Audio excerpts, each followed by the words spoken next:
Hello students, next topic है हमारा Einstein photoelectric equation, energy quantum of radiations.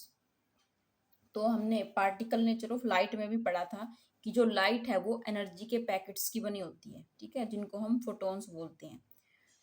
तो according to Einstein Einstein की जो Planck's quantum theory थी उसके अकॉर्डिंग क्या है कि जो लाइट रेडिएशन है वो कुछ पैकेट्स के बने हुए हैं जिनको हम क्वांटा बोलते हैं। और जो वन क्वांटम ऑफ लाइट है उसको हम क्या बोलते हैं? फोटोन। फोटोन की जो वेलोसिटी है वो किसके इक्वल होती है? Velocity of light. Light radiation consist of tiny packets of energy.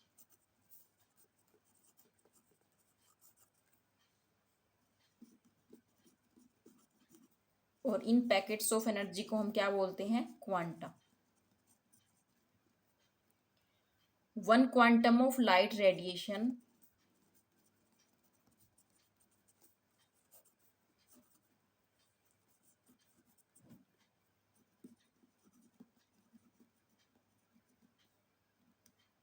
is called photon। And photon की वेलोसिटी ऑफ लाइट के इक्वल होती है वैक्यूम के अंदर। फोटोन की जो एनर्जी है वो किसके इक्वल होती है? E equal to H nu. यहाँ पे एच क्या होता है? Planck's constant. और nu is the frequency of incident light radiation. तो आइंस्टीन ने क्या बताया था? आइंस्टीन ने अज्यूम किया था कि जो number of photo electrons eject होते हैं तो उसके अंदर जब वन फोटोन हम मेटल के ऊपर डालते हैं तो वन फोटो इलेक्ट्रॉन का इजेक्शन होता है, ठीक है। तो हम मान लेते हैं suppose there is a photon of frequency nu, ठीक है। Let a photon of frequency nu. और इस एक मेटल सरफेस के ऊपर हम इसको डालते हैं। Fall on a metal surface. तो यहाँ पे जो फोटोन की एनर्जी है E equal to H nu, ये दो पार्ट में डिवाइड हो जाती है। फर्स्ट जो पार्ट है, एक पार्ट हम ये क्या मान सकते हैं कि जो फोटोन की एनर्जी का एक पार्ट है वो इलेक्ट्रॉन के लिबरेशन में खर्च हो जाता है, यानी उसके वर्क फंक्शन के इक्वल हो जाता है। कि इलेक्ट्रॉन को इजेक्शन होने के लिए क्या चाहिए? एनर्जी चाहिए, जिसको हमने क्या नाम दिया था? Work function, phi naught. तो एक पार्ट जो है वर्क फंक्शन, और जो सेकंड पार्ट बचा है वो जो इलेक्ट्रॉन निकला है उसको काइनेटिक एनर्जी देने में स्पेंड हो जाता है। तो energy E equal to H nu spent in two veg.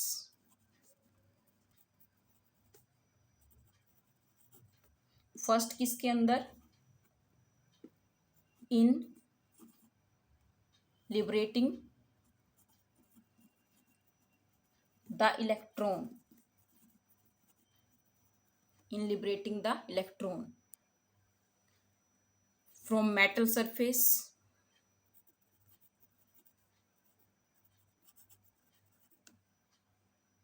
और जो किसके इक्वल होती है? Work function, which is equal to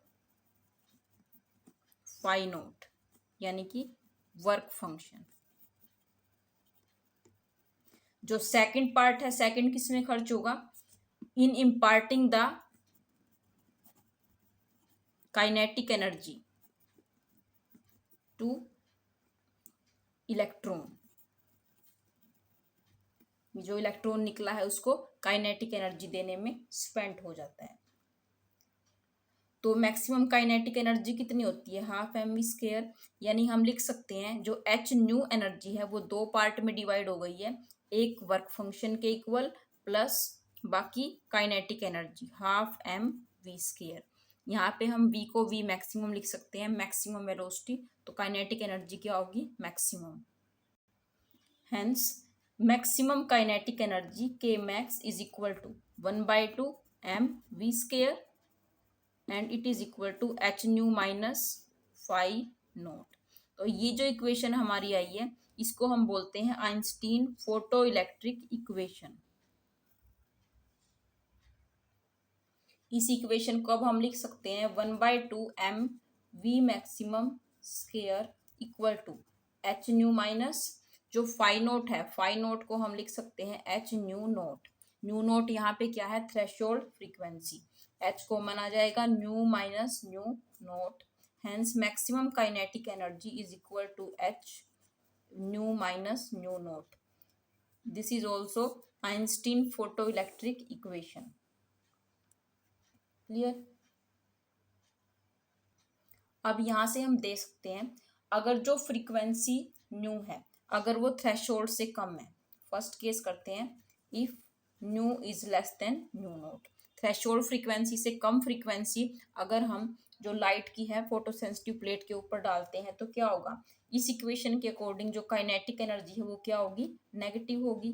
ठीक है, काइनेटिक एनर्जी इज नेगेटिव और negative kinetic energy is not possible, which is not possible. It means जो photoelectric emission है वो नहीं होगा। Second, if nu is greater than nu naught, अगर threshold frequency से ज्यादा फ्रीक्वेंसी अगर हम रखें तो maximum kinetic energy is proportional to frequency, यानी जितनी ज्यादा फ्रीक्वेंसी होगी उतनी ज्यादा काइनेटिक एनर्जी होगी जो इजेक्टेड फोटो इलेक्ट्रॉन्स हैं। तो इस फ्रीक्वेंसी, इस केस में जो पॉसिबल है फोटो इलेक्ट्रिक इफेक्ट पॉसिबल है। थर्ड केस क्या है, if nu is equal to nu naught, अगर थ्रेशोल्ड फ्रीक्वेंसी के इक्वल ही फ्रीक्वेंसी अगर हम रखें तो क्या होगा, अगर ये इसके इक्वल हो जाए तो मैक्सिमम काइनेटिक एनर्जी क्या होगी, जीरो, यानी इलेक्ट्रॉन का इजेक्शन तो होगा बट उनके पास काइनेटिक एनर्जी नहीं होगी। ठीक है, एक बार और देख लो यहाँ से कि जो लाइट रेडिएशंस है वो टाइनी पैकेट्स की बनी हुई होती है, ऐसा आइंस्टीन क्वांटम थ्योरी के अकॉर्डिंग है। ठीक है, उनको हम क्या बोलते हैं, क्वांटा। क्वांटा एक प्लूरल फॉर्म है और जो क्वांटम है वो एक सिंगुलर है। तो एक क्वांटम ऑफ लाइट रेडिएशन है उसको हम बोलते हैं फोटोन और उसकी energy E equal to H nu होती है। तो जब हम एक फोटोन डालते हैं एक मेटल प्लेट के ऊपर तो वो जो एनर्जी हमने उसको दी है E equal to H nu वो दो पार्ट में डिवाइड हो जाएगी। फर्स्ट जो है वो जो इलेक्ट्रॉन को निकालने में, ठीक है, इलेक्ट्रॉन को निकालने में, और इलेक्ट्रॉन को निकालने में जितनी एनर्जी का यूज होता है उसको हम वर्क फंक्शन या फाई नोट बोलते हैं।